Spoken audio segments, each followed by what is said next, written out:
Confinados, así es, confinados pero confiados.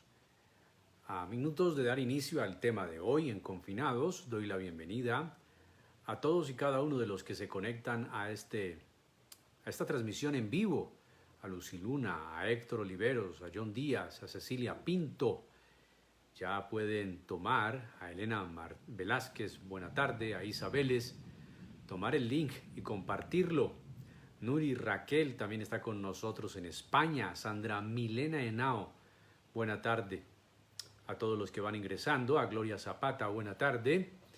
A Mario Espina, que también está con nosotros en Confinados pero Confiados. A Gloria Patricia, buena tarde. Allá en la Florida, Estados Unidos, Hernán Hernández con nosotros. Byron Gil está en la estrella. Gloria Patricia, bienvenida. Sandra Milena Henao, saludos Sandra, igualmente. Pedro Pulsar ingresa a esta transmisión. Mabel Londoño, buena tarde. A Nora Díaz también la saludamos. A Gloria Rendón, buenas tardes Gloria, un saludo para usted y para los suyos. Puedes compartir el link con otras personas a través de tu muro de Facebook. John Díaz, buenas tardes. Milia Acevedo. Y de esa manera entonces podemos compartir la palabra del Señor. Ana García está con nosotros. Viviana Palacio, buena tarde. Gloria Cortés, buenas tardes. Leida Girardo está con nosotros, buenas tardes. Nora Díaz, buena tarde igualmente. Diana Góngora, feliz tarde, el Señor la bendiga igualmente, Nora. Confinados realmente este fin de semana en la mayoría de partes de ciudades de Colombia. Aguadas, emisora Verdad y Vida, buena tarde. A la pastora Blanca, a Jessica Vanegas, buenas tardes. A Pedro Pulsar, un saludo. Bendiciones igualmente. Claudia Patricia Pino, buenas tardes para los Pino, aquí en El Salado, en Envigado. Elena Gómez, bienvenida. Juliet, bienvenida, buena tarde. Lina María Ochoa, bendiciones. Roger David también está con nosotros en la tarde de Confinados pero Confiados. Así es, confinados pero confiados. Fin de semana de confinamiento, de cuidado en casa. Probablemente la otra semana se declare alerta roja en Antioquia y el confinamiento volverá a ser más estricto. Claudia Patricia Pino, buena tarde, un abrazo también. Ana Lucía Valencia, buenas tardes. Edilma Areiza, buenas tardes. Patricia Vázquez está con nosotros. Juan Carlos Betancourt también se une al tiempo de Confinados. Oscar Mesa, un saludo para ti y para Luceli. Vilú Envigado, buena tarde. A Jairo Narváez los saludamos. Y a punto de dar inicio, Rosalba Bedoya, muy buenas tardes. El Señor la bendiga a usted y a toda su casa. Horacio Espinosa también le saludamos. Mabel Londoño está compartiendo el video. Y a las 5:30 damos inicio a Confinados pero Confiados. Saludando a Juan Sepúlveda, a Pedro Duque, también a Dora Giraldo, Yuri Gil, buenas tardes. Ludis Carrascal, Alejandra Cardona. Hablemos de la iglesia. Todos y cada uno hemos escuchado la palabra iglesia. Y de hecho es muy común para nosotros. En este tiempo inclusive hemos venido extrañando no solo la palabra, sino el congregarnos, que básicamente le llamamos a congregarnos ir a la iglesia. Bueno, no sería el término más correcto. Básicamente los lugares donde nosotros nos congregamos pueden llamarse congregaciones o lugares de congregación. Pero la iglesia no son las cuatro paredes, como lo hemos escuchado en varias predicaciones. La iglesia va más allá inclusive de la denominación a la que nosotros pertenecemos. La iglesia somos los redimidos por el cuerpo de Cristo. El estudio de la iglesia se conoce como la eclesiología. El término iglesia viene de la palabra griega eclesia, que literalmente significa reunión, asamblea, congregación, y aparece varias veces, muchas veces, en el Nuevo Testamento, en la mayoría de sus casos. La palabra eclesía hace referencia a una congregación local o a un conjunto regional de discípulos de Jesucristo.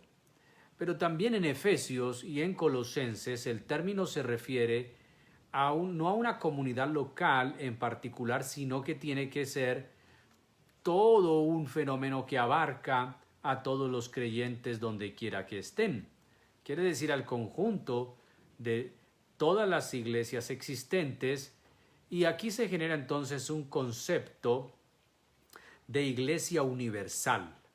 Sí, lo encontramos en Efesios, lo encontramos en Colosenses. En algunos pocos casos la palabra iglesia es una asamblea cívica convocada para tratar temas de interés común. En Hechos 19 encontramos este ejemplo. Pero en ningún caso la palabra eclesía sirve para referirse a un edificio o templo, que ya lo hemos dicho. Ahora, ¿de dónde surge la iglesia? Eso es interesante que lo conozcamos. Bueno, la iglesia surge de la iglesia cristiana, hablemos inicialmente de ello, de la declaración en respuesta de Jesús a la pregunta que hace a sus discípulos. Jesús le pregunta a los discípulos, ¿quién dice la gente que soy yo?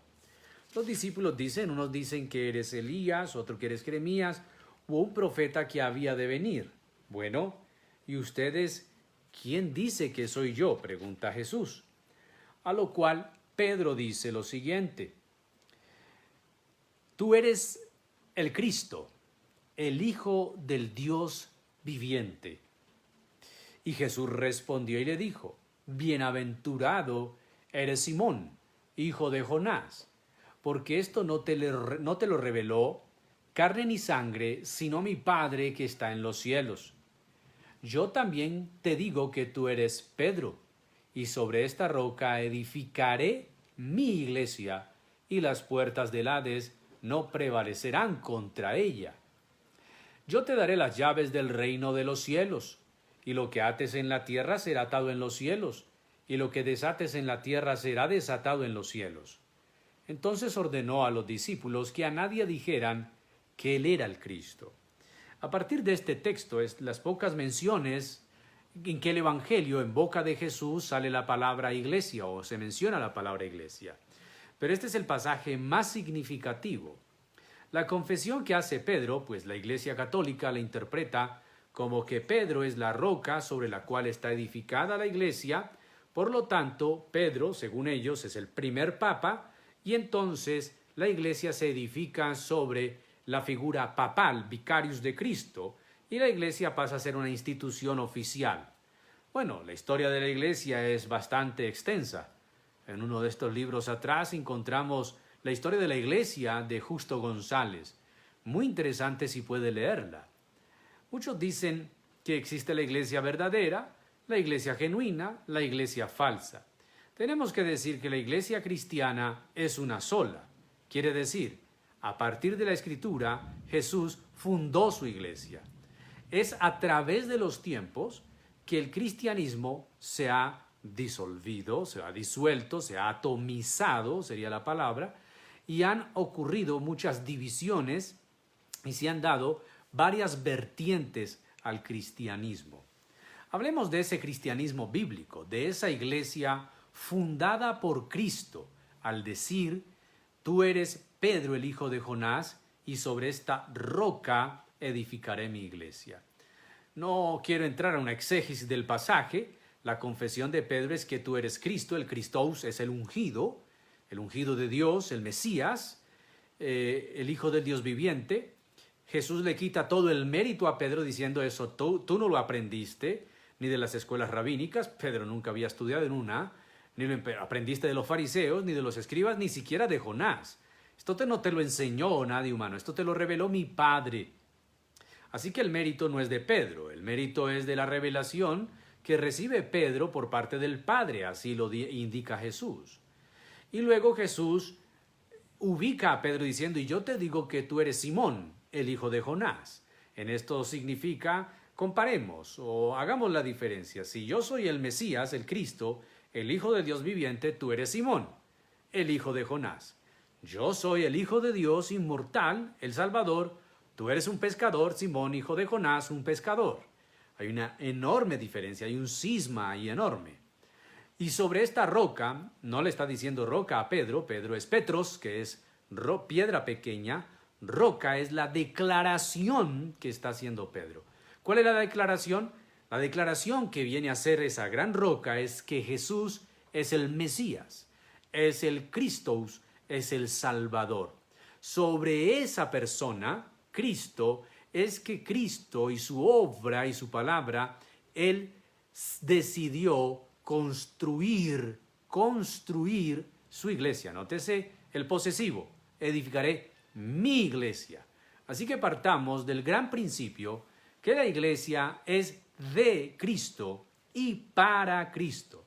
La iglesia no le pertenece ni al Vaticano, ni al catolicismo, ni al Papa, ni a las denominaciones, ni a los pastores, como yo, ni a los apóstoles, ni a los profetas. La iglesia es la reunión de todos los redimidos con la sangre de Cristo, y en la Biblia ya encontramos que esa iglesia recibirá varios nombres, pero estos nombres son descripciones metafóricas. Por ejemplo, encontramos que a la iglesia se le llama el cuerpo de Cristo. Esta metáfora la utiliza mucho Pablo, el apóstol, en 1 Corintios capítulo 2, en Efesios 4, en Colosenses 1. Pero también a la iglesia se le conoce como rebaño, Hechos 20 o 1 de Pedro 5. Se le conoce como el Israel de Dios, Gálatas 6:16. Pero en Efesios 2:15 también Pablo dice que es la nueva humanidad. Igualmente se conoce a la iglesia como familia de la fe, y esto está en Gálatas 6:10, o familia de Dios, Efesios 2:19. O también se le conoce como la circuncisión del corazón, Filipenses 3:3. En 1 Timoteo 3:15, Pablo dice que la iglesia es casa de Dios, pero también casa espiritual, 1 de Pedro 2:5. Igualmente a la iglesia se le conoce como el templo de Dios, 1 Corintios 3:16. Pero también sacerdocio santo, 1 de Pedro 2:5, linaje escogido, 1 de Pedro también 2:9, pueblo perteneciente a Dios, nación santa, eso está ahí en ese mismo pasaje de 1 de Pedro 2. Y de estas y otras imágenes, el Nuevo Testamento se refiere a la iglesia y se le concibe a la iglesia como una comunidad que por la gracia de la elección de Dios y por medio de la fe en Jesucristo, tiene una relación especial con Dios que la hace heredera. Escúchese esto, fundamental. La hace heredera de las promesas y responsabilidades establecidas por el pacto de Dios con Abraham, que se proyecta hacia el futuro hablando del linaje o de la simiente de Abraham, en la cual serían benditas todas las familias de la tierra. Nótese que la iglesia entonces es de Dios, mi iglesia, Jesús lo dice en Mateo 16, Él la edifica sobre él. El fundamento de la iglesia es Cristo Jesús. La roca es Cristo Jesús, su persona, su palabra, su obra. Sobre Cristo y su obra, palabra y persona, Él edifica la iglesia. ¿Quiénes componen la iglesia? Todos y cada uno de aquellos que han sido redimidos, lavados, escogidos, elegidos por la gracia soberana de Dios. Según Apocalipsis, capítulo 5, esa iglesia la componen personas de toda tribu, lengua, pueblo, raza y nación. No es exclusiva de una sola raza, de una sola cultura, de una sola estirpe, de una sola nación, de una sola lengua. La iglesia es multicultural. También la iglesia está conformada por gran cantidad de creyentes donde podemos ver la multiforme gracia de Dios. Y es que cuando hablamos, por ejemplo, de esa imagen metafórica de la iglesia como cuerpo, Pablo dice que cada creyente es como un miembro del cuerpo, que teniendo muchos miembros el cuerpo es un solo cuerpo. En esa metáfora dice que el cuerpo es la iglesia, cada uno un miembro, y que la cabeza de la iglesia es Cristo Jesús. Alguien podría preguntar, bueno, ¿y qué de las denominaciones, misiones y donde nos reunimos? Ahora, hay que decir, y esto es algo que dice el biblista René Padilla, nada sugiere la idea de la iglesia como un conjunto de individuos que por voluntad propia se congregan y se organizan en una institución religiosa. Pero no se puede negar la dimensión humana e institucional de la iglesia. Después de todo, la iglesia es parte de la sociedad civil y es necesario subrayar que ella se origina en la acción de Dios para crear una nación que sea testigo de su propósito redentor, agentes de la misión en medio de las naciones de la tierra. Y esa es la función de la iglesia. La función de la iglesia es ser emisarios. En palabras de Jesús, de Pablo, Pablo dice que nosotros somos embajadores de Cristo, por medio de los cuales Dios pide al mundo que se reconcilien con Él.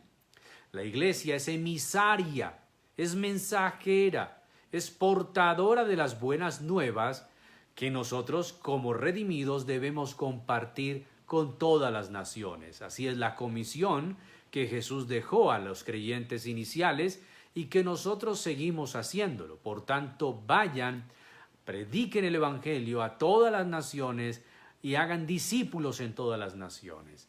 Así que la iglesia es de Cristo, está fundada sobre Él y tiene como función proclamar, mostrar a Jesús, anunciar las virtudes de aquel, como dice Pedro, que nos llamó de las tinieblas a la luz admirable.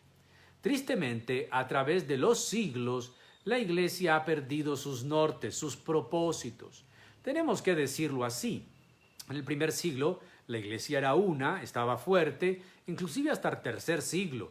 La iglesia perseguida, la iglesia asesinada, la iglesia encerrada, la iglesia que se ocultaba por miedo de la persecución. Pero cuando Constantino, un emperador romano, recibe una visión, según la historia, de una cruz, él entiende que el signo de la cruz es del cristianismo. Deja de perseguir al cristianismo y la vuelve la iglesia oficial, término latín, católica. La iglesia cristiana sería la iglesia católica o la fe católica de Roma. A partir de Constantino, el cristianismo entonces, que antes estaba escondido, los obispos y pastores escondidos, muchos martirizados, muchos murieron en el circo romano, fueron quemados, decapitados, devorados por leones, una cantidad de cosas, deportados. Luego con Constantino la iglesia pasa a ser la iglesia oficial de Roma. Y entonces la iglesia empieza a recibir grandes privilegios, comodidades, tierras, puestos políticos, economía, y la iglesia empieza a perder todo su norte. La Biblia se esconde, se oculta, aunque la patrística fue fuerte y será fuerte también después de esto, donde va a surgir el dogma y todo lo demás. El caso es que la iglesia se enreda en todo lo que es el manejo del imperio. Constantino muere y el Papa coge una fuerza enorme, así que se fundamenta el dogma papal y crece toda una institución más política, más militar, más económica, más territorial, más imperial que una iglesia con propósito espiritual. Y por muchos siglos la iglesia cristiana se volvió más una institución de gobierno que un medio por el cual Jesús quería ser anunciado o mostrado a las naciones. Sí, con Constantino se impuso el cristianismo en lo que se llamaron las cruzadas. A sangre y fuego tenían que convertirse en esos pueblos al cristianismo. Y es ahí donde el cristianismo empieza a degenerarse. Así que se decía que el cristianismo se expandía por Europa, por parte de Asia, de África, pero era un cristianismo impuesto, era un cristianismo no de convencimiento, no de evangelización, sino de imposición, de muerte. Te conviertes, te proclamas cristiano o mueres. Ese mismo concepto fue el que se usó cuando el catolicismo llegó aquí a América hace más de 500 años con la conquista española. Se trajo una fe católica, ¿sí?, Para ese tiempo el protestantismo no estaba en auge, las dos cosas se van a dar al mismo tiempo. En Europa el protestantismo, pero la iglesia cristiana sigue siendo una nada más. Llega el catolicismo a ser impuesto, el cristianismo a ser impuesto. Y por años entonces la iglesia se ha conocido más como una institución que como el cuerpo vivo, más como una organización que como un organismo. Nosotros los creyentes sí debemos organizarnos por instituciones porque debemos ser parte de la sociedad civil. No podemos ser gregarios y ser individualistas en nuestra fe. Tenemos que estar congregados en las misiones y denominaciones que nos representan y con las que identificamos nuestra doctrina y nuestra fe. Sin embargo, muchas veces hemos perdido el norte de ser iglesia, el fin de ser iglesia. El fin de ser iglesia es que debemos glorificar al dueño de la iglesia, que es Jesús. Tristemente, aunque la Iglesia Católica se volvió institucional y el Papa es el dueño, en el mundo evangélico no es diferente. A veces cada pastor, autoproclamado apóstol o patriarca o profeta, se ha vuelto el Papa de su propio pequeño Vaticano, de su propio pequeño reino. Inclusive pastores que coartan el pensamiento de sus hermanos diciendo no vayan, no hagan, no digan, no piensen, no razonen, y solamente quieren que su congregación vea, hable y piense como ellos. Está bien y debemos organizarnos en denominaciones, pero cuando la misión o denominación ya empieza a adueñarse del reino, somos representantes del reino, no somos los dueños del reino. Pero cuando empieza a cambiarse el sentido de pertenencia por la expropiación del reino, son cosas muy diferentes. Creo que es bueno el orden. Yo he pertenecido a la misma iglesia durante mis 25 años de vida cristiana y no veo nada malo en eso. Pero también tengo gran amistad con personas de otras denominaciones y he visto la multiforme gracia de Dios en mis hermanos bautistas, presbiterianos, interamericanos, wesleyanos, en los luteranos. Ahí vemos la multiforme gracia de Dios. Porque cuando lleguemos al cielo no van a haber denominaciones. Hemos de ser solo uno en Cristo Jesús. Ahora, Cristo fundó la iglesia, pero ¿cuándo empezó la iglesia? Ahí tenemos que remitirnos a Hechos 2. El día del Pentecostés, cuando el Espíritu Santo fue derramado, ese fue el día en que nació la iglesia. La iglesia no nació antes ni después, nació ahí, en Jerusalén. El día del Pentecostés, los primeros cristianos fueron netamente judíos. Ese día que el Espíritu Santo vino, y desde ese día el Espíritu Santo está con nosotros y está en la tierra, ese día nació el cristianismo. Jesús la va a fundar. Jesús dice, es mi iglesia, está fundamentada sobre él, bendito sea su nombre. No está fundamentada sobre los gobiernos, sobre los sistemas, está fundamentada sobre Jesús y nace el día del Pentecostés. Ahí ese día, ese grupo de 120 predica Pedro, se añaden 3,000 y el evangelio empieza a extenderse. Como la iglesia cristiana primitiva, que era judía, no quería salir de Jerusalén, y la orden de Jesús era en Hechos 1:7, recibiréis poder cuando haya venido sobre vosotros el Espíritu Santo, y me seréis testigos en Jerusalén, en Judea, en Samaria, hasta el último de la tierra. La iglesia primitiva no quería salir de Jerusalén, corría el riesgo y el peligro de volverse una secta más judía. Dios permite una persecución con los cristianos allí en Jerusalén para que salgan. Van a Samaria, Felipe va a Samaria, hay un avivamiento grande en Samaria, luego Felipe le evangeliza al etíope eunuco, que se cree que este hombre es el que lleva el evangelio a esa parte de África, y el evangelio empieza a extenderse. Luego Pablo, un judío celoso, es convertido por Jesús, y este va a llevar el evangelio a los gentiles, a gran parte de Asia, a gran parte de Europa, y la iglesia se extiende, la obra de Jesús y el mensaje de Jesús se extiende. Hoy en día no es diferente, nada ha cambiado. La misión de la iglesia sigue siendo la misma, proclamar a Jesús, no proclamar nuestras denominaciones, no proclamar nuestras iglesias, no proclamar a los pastores, no proclamar a los fundadores, a los profetas, es proclamar a Jesús. Jesús ha de ser el centro, el fin, el principio y el fin de la iglesia se llama Cristo Jesús. Cuando alguien ocupa ese lugar, ya esa iglesia deja de ser iglesia, porque la cabeza de la iglesia es Cristo Jesús, el Rey de Reyes y Señor de Señores. Como iglesia, en este tiempo de dificultad, no hemos dejado de ser iglesia. No hemos dejado de ser hijos de Dios. Seguimos siendo hijos de Dios. No estamos congregados. Es el momento más difícil del tiempo moderno que la iglesia está pasando. En la época moderna este es el tiempo más difícil porque no nos estamos congregando y nuestra identidad muchas veces se definía por la congregación. Pero en este momento nuestro cristianismo está siendo a prueba, no por una persecución, sino por las dificultades mismas de congregarnos, por el cuidado que tenemos que tener a causa del virus. Entonces, ¿hemos dejado de ser iglesia? Nótese que si la iglesia fuera un templo, entonces no hay iglesia durante estos meses. La iglesia estaría cesante, pero la iglesia ha seguido, es el cuerpo de los redimidos. Son los creyentes de todo mundo, de todo lugar, que oran, que adoran, que escuchan la palabra, que podemos ser reunidos o convocados a través de estos medios digitales para escuchar la Escritura, para orar y bendecir al único y soberano Dios. Cosa diferente con el catolicismo, porque el catolicismo tiene su identidad en los dogmas, en los sacramentos, y como ellos tampoco han podido reunirse, no han podido tener la Eucaristía.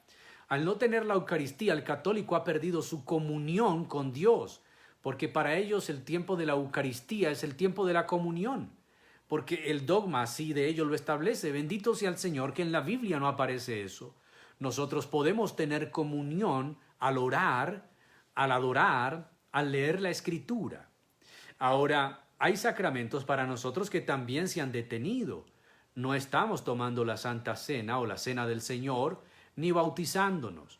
Pero esos sacramentos pueden esperar. Esos sacramentos no son condiciones sine qua non para ser iglesia.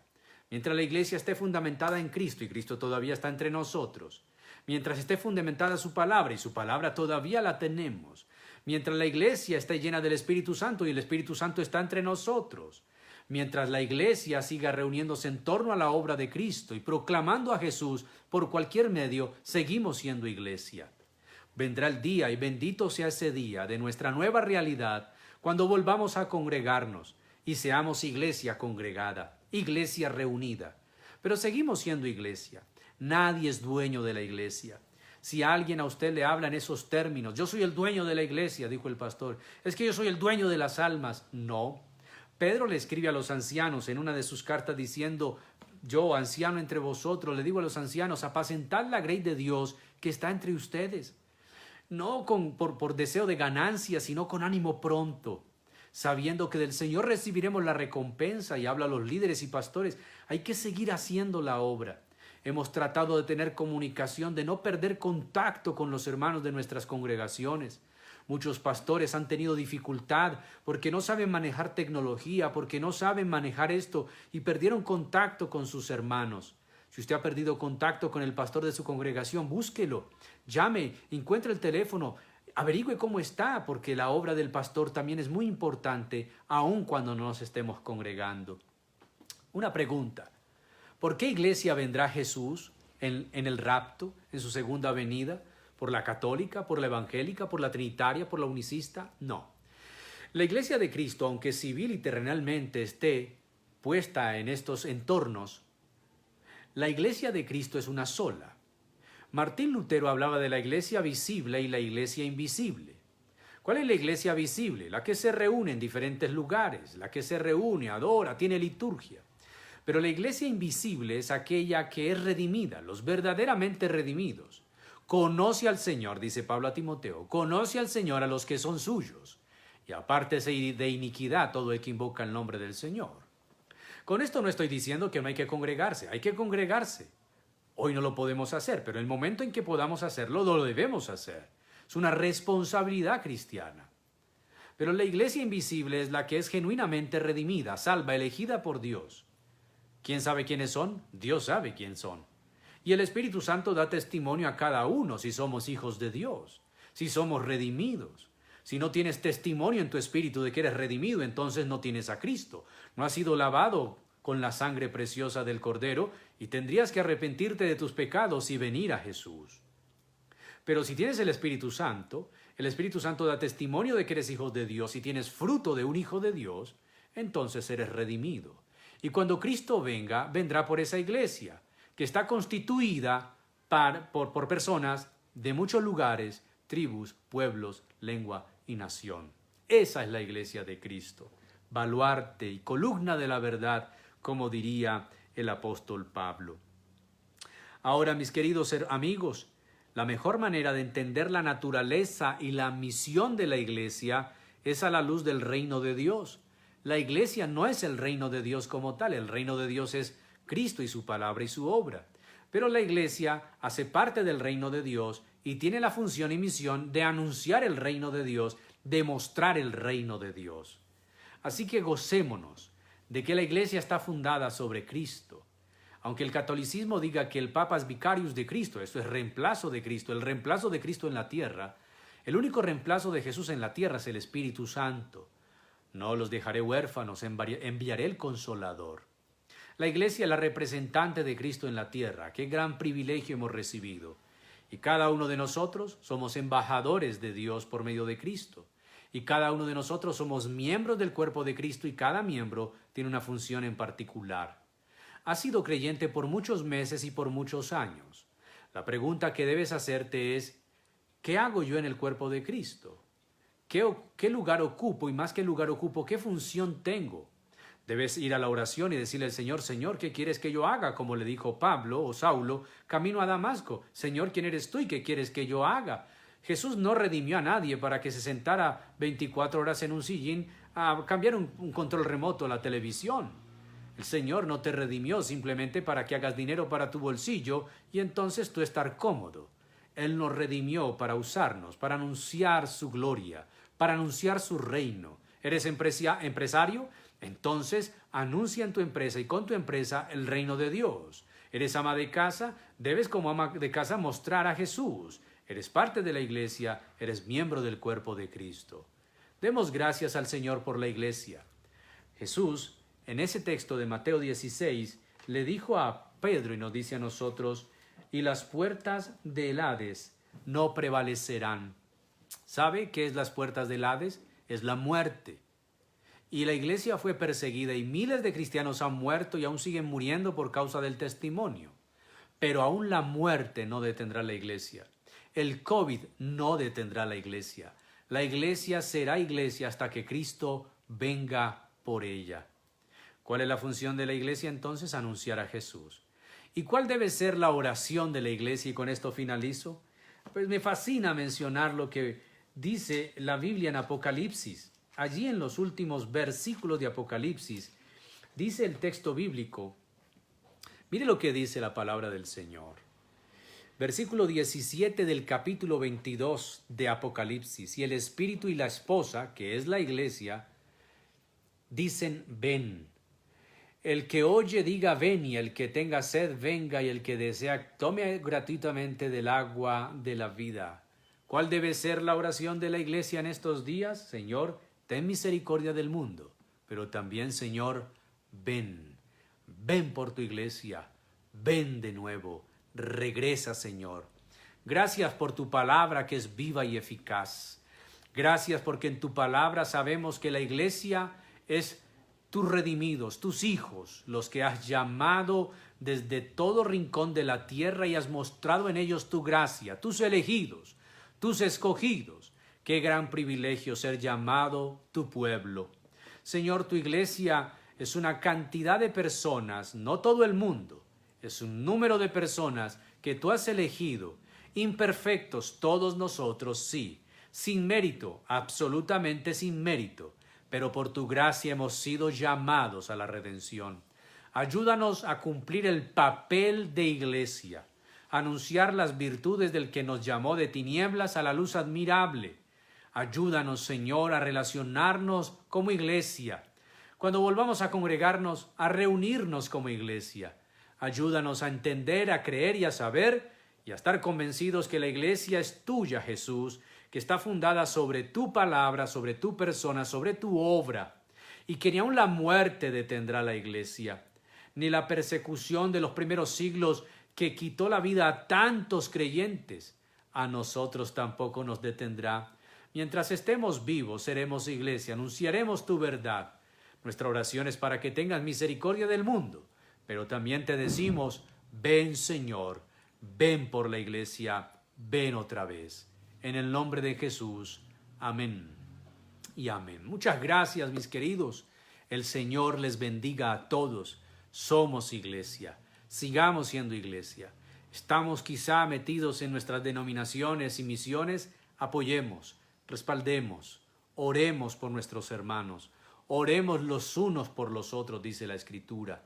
¿No has tenido contacto con tu pastor? Búscalo o llámalo. Pregunta cómo está.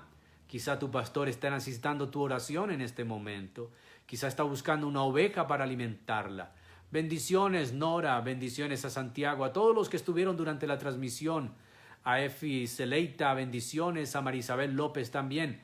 La paz del Señor en sus vidas, en sus familias. Hasta pronto. Chao.